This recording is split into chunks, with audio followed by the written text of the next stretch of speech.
காகங்கள் கொத்து கொத்தாக உயிரிழந்த நிலையில் தற்போது நாட்டுக்கோழிகளும் அடுத்தடுத்து உயிரிழந்து வருவது பொதுமக்களை பீதியில் ஆழ்த்தி வருகிறது.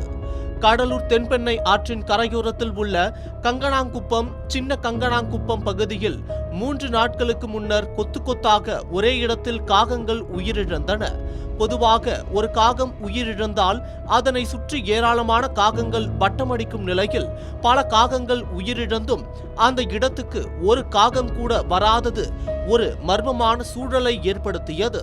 இந்த சம்பவம் குறித்து புதிய தலைமுறை செய்தி வெளியிட்டதன் எதிரொலியாக மாவட்ட ஆட்சியர் கால்நடைத்துறையை முடுக்கிவிட்டு பாதுகாப்பு பணியை மேற்கொள்ள உத்தரவிட்டிருந்தார். தொடர்ந்து அந்த பகுதிகளில் சுகாதாரத்துறையும் பொதுமக்களுக்கு காய்ச்சல் ஏதேனும் உள்ளதா என ஆய்வு மேற்கொண்ட நிலையில் உயிரிழந்த காகங்கள் ஆய்வுக்காக அனுப்பப்பட்டன.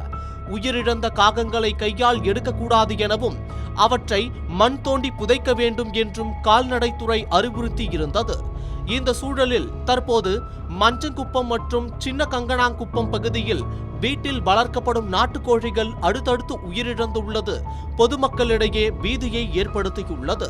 இது குறித்து பேசியுள்ள கால்நடை மருத்துவர்கள் H5N1 அல்லது H5N8 போன்ற வைரஸ் தொற்றுகள் பரவும் போது இது போன்று தொடர்ந்து பல பறவைகள் உயிரிழக்கும் என்று கூறியுள்ளனர்.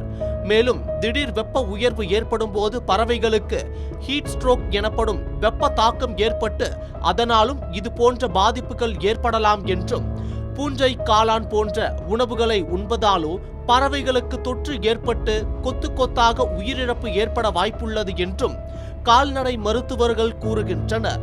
இறந்த பறவைகளுக்கு எடுக்கப்பட்ட மருத்துவ பரிசோதனை அறிக்கை வந்த பிறகே உறுதியான காரணம் தெரிய வரும்.